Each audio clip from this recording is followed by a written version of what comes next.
오늘 이 시간 우리 주 예수 그리스도로부터 오는 은혜와 평강이 이 자리에 계신 여러분과 함께 하시길 주님의 이름으로 축원합니다. 누구든지 목마르거든 내게로 와서 마셔라.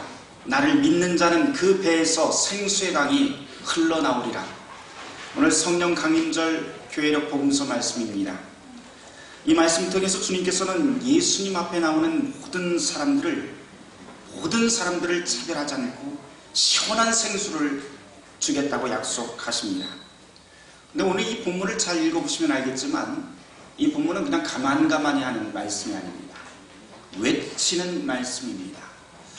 어쩌면 예수님께서 분통 터져서 이렇게 하시는 말씀으로도 볼 수 있는 여지가 충분한 대목입니다. 특별히 오늘 이 말씀은 성령과 관련이 있습니다. 성령에 대한 비유를 성경 전체를 통해서 보면 여러 가지 이미지가 나오죠. 그런데 그 중에서도 요한복음에서는 이 성령을 생수의 강이라고 그렇게 비유하십니다. 오늘 이 배경을 좀 알고 성령이 무엇인지 조금 색다르게 좀 한번 우리가 고민해보는 시간을 가져보려고 합니다. 요한복음 7장 31절 오늘 복음서 말씀인데 그 첫머리에 이렇게 시작을 합니다. 명절 끝날 곧 큰 날에 이렇게 되어 있습니다. 이 명절이라고 하는 것은 유대인의 3대 명절 중에 하나인 초막절을 뜻합니다.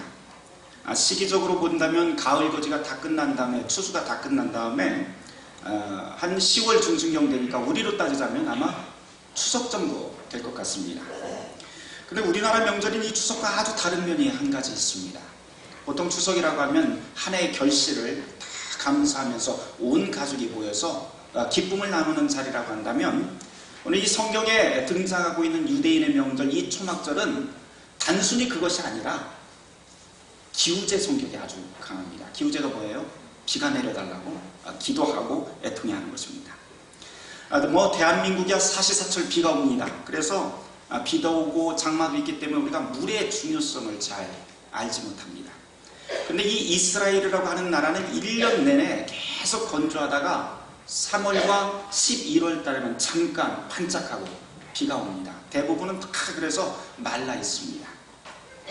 그래서 이 시기에 비가 넉넉히 11월 달에 넉넉히 비가 내리지 않으면 한 해 농사를 다 망치게 되고 그리고 한 해 농사를 망친다는 것은 먹거리가 없다고 하는 뜻입니다. 요즘 시대처럼 다른 나라에서 먹거리를 수입하기 쉬운 실정이 아니죠. 저장하는데도 여러 가지가 문제가 있고 그래서 그 먹거리를 다른 곳에서 가져올 수도 없거니와 비가 내리지 않으면 자기네들 식탁뿐만 아니라 굶어 죽을 그런 지경까지도 본다고 해도 무방할 정도입니다. 그러다 보니까 사람들이 모여서 이 10월 달에 10월 중순경에 초막절이라고 하는 절기에 다 모여서 하늘을 향해서 비가 내려달라고 비를 좀 내려달라고 하늘을 향해서 기도하기 시작합니다. 처음에는 이렇게 순수한 마음으로 기도를 시작을 했는데 점점 시간이 흐르면서 이것이 사람들 숫자가 늘어나기를 시작을 해요. 그래서 명절이 되었고 그냥 명절이 아니라 이제는 성전 앞에서 예루살렘 성전 앞에서 다 모여서 함께 기도하는 기도의 시간, 제사의 시간이 됩니다. 그래서 맨 앞에는 또 대제사장이 그 모든 명절을 이끄는 어떻게 명절의 주관자가 되게 됩니다. 그런데 특이한 것은 이 명절의 이름입니다. 이 명절의 이름 이미 말씀드렸다시피 뭐예요? 초막절입니다. 초막이 뭡니까? 쉽게 얘기하면 텐트입니다. 텐트. 천막이라고 하는 뜻인데 다시 말해서 이 이름이 붙은 이유는 이스라엘 사람들이 이 명절이 되면 예루살렘에 있는 그 성전 앞들과 그 동네 모두 다 자기 천막을 들고 와서 천막을 친 다음에 거기에서 함께 머물게 되었기 때문에 초막절이라고 불렀습니다. 그런데 특별히 이 초막 안에 들어가서 이 천막 안에 들어가서 하는 일이 꼭 해야만 하는 한 가지 일이 있었습니다. 그것이 무엇인가 하니 거기서 눈물을 흘려야 됩니다. 며칠 동안? 7일 동안. 7일 동안 계속해서 울어야 됩니다. 그래서 오늘 본문에 보면 명절 끝날이라고 했는데 바로 예수님께서 오늘 이 말씀을 하시는 그 시기는 초막절 맨 마지막 날을 뜻합니다. 그래서 요한복음서 기자는 거기다 또 큰 날이라고 또 붙여놨어요. 명절 끝날인데 그냥 큰 날이라고 또 이야기를 했습니다. 나머지 6일보다도 더 큰 날이라고 하는 뜻이죠. 이유가 있습니다. 7일 동안 울고 난 다음에 마지막 날 대제사장이 출현을 합니다. 그런 다음에 대제사장은 백성들을 뒤에 다 끌고 어디를 가냐면 예루살렘 성전 바로 옆에 연못이 하나 있는데 그 연못 이름이 무엇인가니 실로암이라고 하는 연못이 있습니다. 이 연못에 가서 금주전자를 들고 가서 거기서 물을 탁 탑니다. 그런 다음에 성을 한 바퀴 돌면서 성전 안으로 들어가게 됩니다. 그러면 그 백성들이 텐트 안에서 다 나와서 다 그 뒤를 조용히 따라갑니다. 그런 다음에 대제사장이 이 제단 위에 딱 서 있을 적에 사람들이 다 그 앞에서 서게 되죠. 거기서 물을 제단 위에 뿌리면서 맨 마지막 제사장이 하늘에 두 팔을 벌리고 호산나 라바 이렇게 소리를 외칩니다. 이것을 그대로 직역하면 호산나 라바라고 하는 것은 위대한 구원 또는 많은 구원이라고 하는 뜻입니다. 왜 많은 구원, 위대한 구원일까요? 우리를 구해 주십시오 그런 뜻입니다. 하늘의 그 복으로 우리를 구해 주십시오. 하늘의 비를 내려서 우리를 살려주십시오 라고 하는 뜻인데, 고대 교회에서는 이 호산나 라바를 라틴어로 뭐라고 번역을 했냐면 키리에 엘레이손이라고 번역을 했고, 그것이 오늘 우리 예배 시간에도 매번마다 하는 용어로 문장으로 딱 굳어져 있는데, 그것이 뭐냐면 주여 우리를 불쌍히 여기소서라고 하는 말입니다. 이런 말을 한 이유, 이미 말씀드렸다시피 당연히 비가 와야만 우리가 살 수 있으니 하늘이여 하늘문을 여시고 우리에게 비를 내려주십시오 라고 하는 간절한 기도입니다. 우리를 불쌍히 여겨달라고 하는 기도이죠. 여기까지는 괜찮습니다. 의도도 아주 좋고 기도도 순수합니다. 그런데 시간이 흐르면서 문제가 생기기 시작했습니다. 기도에 타성이 붙기 시작을 했어요. 또 제사를 지내는데 제사의 화려한 형식이 점점점 중요해지기 시작합니다. 그리고 사람들도 이제 우는 방법에 꼼수가 생기기 시작합니다. 초막 안에서 7일 동안 기도하는 핵심적인 이유, 그 본질은 무엇인가 하니 하나님이 아니면 우리가 기댈 곳이 없습니다 라고 하는 그 본질이 있어야, 그 마음의 중심이 있어야만 우리가 기도를 하는 것인데, 여기에서는 그 절박하고 진실한 마음이 왜곡되고 이제는 초막절 기도가 일종의 행사가 되어버렸습니다. 이제 그 초막 안에 있었던 사람들은 진실한 기도보다도 무엇이 중요해졌냐면 제사의 형식, 그리고 초막 안에서 흘리는 눈물의 양이 더 중요하게 생각되기 시작을 합니다. 눈물의 양, 내가 얼만큼 눈물을 흘리느냐에 따라서 하늘의 비의 양이 결정된다고 이제 유대인들은 생각하기에 이릅니다. 그러다 보니까 텐트 안에서 나오지 않는 눈물을 억지로 짜내는 여러 가지 방법들이 고안되기 시작합니다. 우리 같으면 어떻게 했을까요? 텐트 다 막아놓고 양파 까기 하면 눈물이 많이 나올 것 같습니다. 이것과 똑같은 꼴이 지금 이 초막절 행사에서 지금 예수님이 보고 있는 그 현장에서 이루어지고 있던 현장입니다. 이렇게 기도의 본질이 사라지고 형식만 남아버린 그 왜곡된 모습을 보면서 한탄을 하시면서 주님께서는 외치면서 이 말씀을 하십니다. 단순히 외치는 것이 아니라 아주 기가 막히다, 지금 이 모습이 이게 뭐냐 그러면서 아마 큰 소리로 외쳤던 것 같습니다. 누구든지 목마르거든 내게로 와서 마셔라. 나를 믿는 자는 그 배에서 생수의 강이 흘러날 것이다 그러면서 눈을 부릅뜨고 아마 예수님께서 말씀하신 장면으로 읽혀집니다. 예수님께서 이런 말씀을 하신 뜻 분명합니다. 헛된 허례허식의 그런 신앙생활을 하지 말라는 것이죠. 하늘과 땅의 모든 문제, 절망과 비탄으로 불리는 우리 인생의 모든 갈증을 하나님 앞으로 진실한 마음으로 가지고 와서 예수님 앞으로 가지고 나오라고 하는 것입니다. 그 진실한 믿음을 가지고 나오는 모든 사람에게는 하늘이 약속한 것이 있는데 그것이 무엇인가 하니 그 배에서 마르지 않는 생수의 강이 계속해서 흘러넘치게 할 것이다 라고 하는 약속을 해주시는 장면이 오늘 말씀입니다. 그러면서 요한복음서 기자는 이 생수의 강을 성령이라고 가르칩니다. 성령, 말 그대로 하면 거룩한 영이죠. 이 성령에 대해서 성경 전체를 보면 여러 가지 이미지로 계속해서 설명을 합니다. 창세기 2장에 보면 하나님께서 인간을 만듭니다. 인간을 만들 때 흙으로 사람을 만듭니다. 다 만들어 놓고 뭐를 넣어요? 거기다가 생기를 불어넣습니다. 생기를 불어넣어서 생명이 되었다라고 창세기 2장에서는 우리에게 말씀하시는데, 거기서 나오는 생기, 살아있는 기운이라고 하는 것이 바로 성령입니다. 또 하나님의 호흡, 하나님의 바람이 또 성령이라고 그렇게 가르칩니다. 오늘 구약 본문으로 읽은 에스겔 37장에 보면 에스겔 선지자를 하나님께서 불러서 하나의 환상을 보여주십니다. 골짜기로 데려가시더니 그것은 마른 뼈들, 해골이 가득한 골짜기를 보여주십니다. 거기에서 그 마른 뼈들을 살아나게 하는데 가운데다 세워놓고 하나님께서 계속해서 말을 하라고 대언을 시킵니다.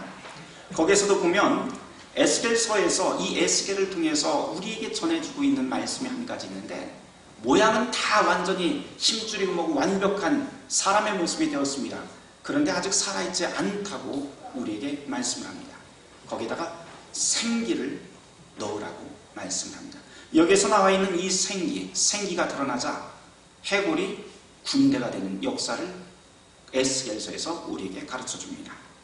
이것뿐입니까? 사도행전 2장 말씀을 보면 바로 오순절 성령 강림 사건이 나오는데, 거기에서는 이 성령을 바람과 불이라고 하는 이미지를 통해서 우리에게 모든 사람들에게 임해서 그 자리에 있는 모든 타국의 사람들, 외국인마저도 다 말을 알아듣는 방언의 역사를 우리에게 가르쳐줍니다. 다시 말해서 이 방언이라고 하는 것은 성령의 역사인데, 그 성령의 역사의 진짜 핵심은 모두가 다 막힌 남이 다 풀어지고 모두가 다 소통할 수 있게 되는 사건을 바로 성령의 사건이라고 그렇게 가르치고 있는 대목이 사도행전 2장 말씀입니다. 이렇게 성령은 절망하고 있는 사람들, 절망을 이기게 하고 죽음을 이기게 하는 힘이고 또한 소통하는 힘으로 우리를 가르칩니다. 특별히 오늘 복음서 말씀에서는 이 성령을 뭐라고 비유를 해요? 생수의 강이라고 그렇게 말씀을 합니다. 생수의 강이 내 배에서 흘러 넘친다고 하는데, 제가 모르겠어요. 상상력 부족인지는 잘 모르겠는데 오늘 이 말씀을 보면서 굉장히 좀 이렇게 탁 막혀버리더라고요. 내 배는 내 허리는 뭐 고작해 33인치밖에 안 되는데 여기서 강물이 팍 터져 나온다는 게 도저히 상상이 안 됩니다. 전화 받으시죠? 도저히 상상이 안 됩니다. 그래서 상상이 안 되길래 이걸 어떻게 무엇으로 비유를 해야 마땅할까 생각하는데 갑자기 동요 하나가 탁 떠올랐습니다.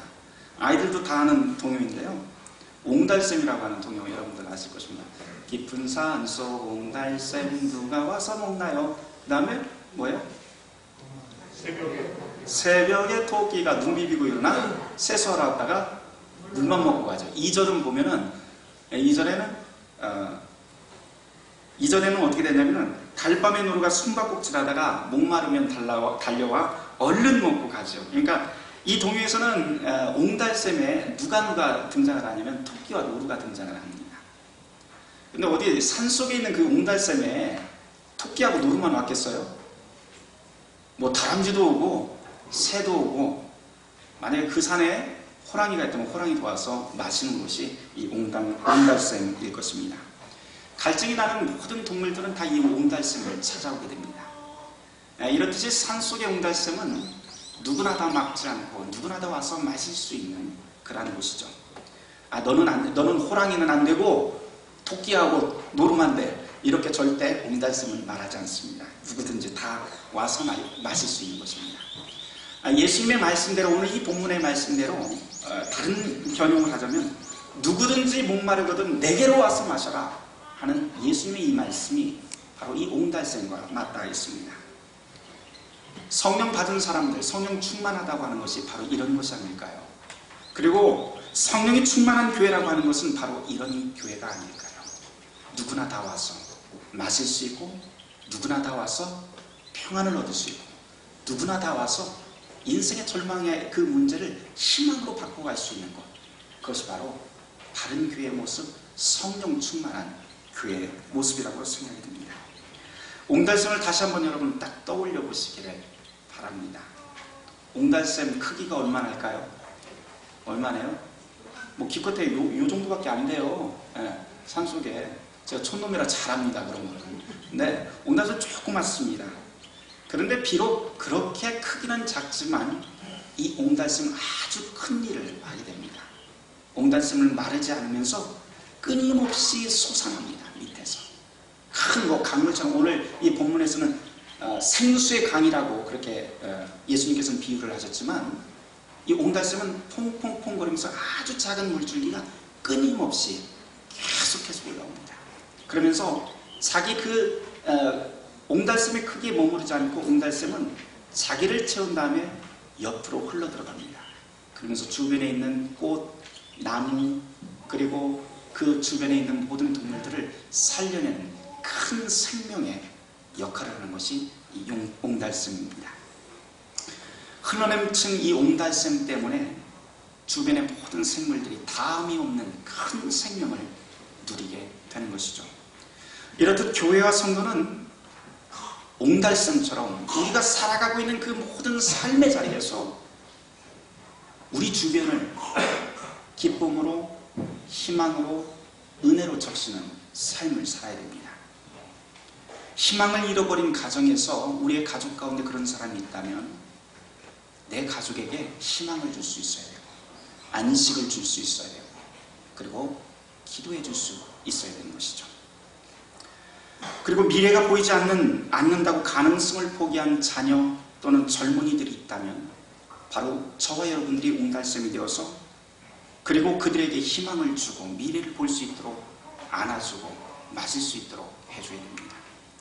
가난하고 약해서 울 수밖에 없는 이웃이 있다면 바로 저와 여러분들이 그 옹달샘이 되어야 됩니다. 이게 성령 받은 사람의 모습입니다. 바라기는 이 자리의 모든 성도 여러분들이 성령의 사람, 마르지 않는 옹달샘이 되길 주님의 이름으로 축원합니다. 옹달샘 이야기 나왔으니까 여기서 한 가지만 더 말씀드리겠습니다. 2001년 11월 26일에 한겨레 신문에 실렸던 이현주 목사님의 동화 이야기입니다. 제목이 가지각색 하느님입니다. 아주 짧은 동화인데 제가 간략하게 그 내용을 좀 줄여갖고 여러분에게 좀 소개를 하려고 해요. 숲속에 소문이 하나 퍼졌습니다. 그 소문이 무엇인가 하니 산속에 옹달샘이 하나 있는데 그곳에 가면 하나님을 만날 수 있다고 하는 소문이 그 산속에 쫙 퍼집니다. 그 소식을 듣고 어느 날 빨간 단풍나무가 바람을 타고 옹달샘으로 날아 들어오다가 옹달샘 바로 위에 있는 거미줄에 딱 걸려버립니다. 숨도 쉬지 않고 가만히 있던 이 단풍잎에게 옹달샘이 귓속말로 속삭입니다. 하나님이 보이니? 물어봅니다. 하나님이 보이니? 물어봤어요. 그랬더니 이 단풍잎이 이렇게 말해요. 응, 빨갛고 납작한 별과자처럼 생겼네? 이렇게 말하는 겁니다. 잠시 뒤에 사슴이 찾아왔습니다. 옹달샘은 또 사슴에게도 묻습니다. 하나님이 보이니? 응, 예쁜 뿔이 돋아있네? 그 뒤로 옹달샘의 늑대가 찾아와서 늑대는 신술궂은 하나님을 보게 되고 여우는 양체 하나님을 보게 됩니다. 옹달샘은 이렇게 하늘과 자연의 모든 모습을 있는 그대로 밝고 투명하게 자기 모습을 보여줍니다. 어느 날 숲속에 우박 섞인 소나기가 후두두둑 소리를 내면서 쏟아지기 시작했습니다. 아이 제기랄, 우박 때문에 나 곰보가 다 돼버렸네. 옹달샘 곁에 있었던 도토리 나무가 구멍 뚫린 자기 잎을 투덜거리고 있었습니다. 그런데 그 바로 옆에 있었던 옹달샘이 이렇게 이야기합니다. 아무 일도 없었다는 듯이 해맑은 얼굴로 하늘을 햇살을 누리면서 이렇게 말합니다. 아, 때로는 까닭없이 우박도 그냥 받아서 삼키는 거야. 때로는 까닭없이 퍼붓는 우박도 그냥 받아서 삼키면 돼. 그거 아무것도 아니야. 그러면서 이야기를 해줍니다. 옹달샘이 도토리 나무와 찾아오는 산속 동물들에게 이렇게 속삭입니다. 얘들아, 너희들이 없었다면 이 옹달샘이 혼자서 뭘 하겠니? 너희들이야말로, 내 옆에 같이 사는 너희들이야말로 내 생명이야. 이렇게 이 동화는 끝납니다. 죄송합니다. 한 구절이 더 있네요. 우박 맞아서 구멍 뚫린 도토리 나무가 거기다 맞장구를 치는데 뭐라고 하냐면, 맞아! 우리 모두가 나누어 가지고 있는 이 생명이 정말 아름다운 거지, 살아있다는 건 서로 나누는 거야, 이렇게 이야기를 합니다. 동화는 이렇게 끝이 납니다. 옹달샘은 이 동화에서 말하듯이 있는 그대로의 자기의 모습들을 잘 보여줍니다. 그리고 우박으로 곰보가 되어도 이 옹달샘은 그것 아무것도 아니라고 말합니다. 왜? 그 우박은 그냥 우박이 지난 다음에 자기는 그 옹달샘은 다시 그대로 그 모습 그대로 있을 것임을 알기 때문입니다. 그리고 이 옹달샘은 자기 혼자 사는 것이 아니라 함께 나누며 사는 것이 진짜로 살아있는 기쁨이라고 그렇게 말합니다. 사랑하는 성도 여러분, 저와 여러분 자신이, 저와 여러분 모두가 다 이 성령의 옹달샘 되기를 바랍니다. 이것이 바른 신앙의 자세 아닐까요? 신앙인이라고 하는 것은 맑고 투명한 옹달샘이 되는 것입니다. 그래서 그리스도인이라고 자부하고 그리스도인의 명찰을 달고 살아가는 내가 바로 나를 만나는 모든 사람들이 자기의 모습을 보게 되는 것이죠. 나를 통해서 자기의 모습들을 보게 되는 거예요. 선한 사람은 선한 모습을 보게 되고, 불의한 사람은 내가 무언가 잘못하고 있구나 하는 것을 깨닫게 됩니다. 옹달샘이 그런 역할을 했습니다. 또한 이 옹달샘이 된다는 것은 은혜를 내 안에만 담고 있는 것이 아니죠. 물을 주변으로 흘러내보내듯이 옹달샘 같은 성령의 사람이 된다는 것은 우리 주변으로 하나님의 은혜와 사랑을 나눠주는 것입니다. 우리는 주님이 약속한 대로 그 성령의 생수를 약속받은 사람 아니겠습니까? 그렇죠? 바라기는 저와 여러분, 그리고 우리 이 중앙루터교회가 하늘이 약속한 이 기쁨을 세상 모두와 함께 나누는 성령의 거룩한 옹달샘 되기를 주님의 이름으로 축원합니다. 모든 지각에 뛰어난 하나님의 평강이 그리스도 예수 안에서 너희의 마음과 생각을 지키시리라. 아멘.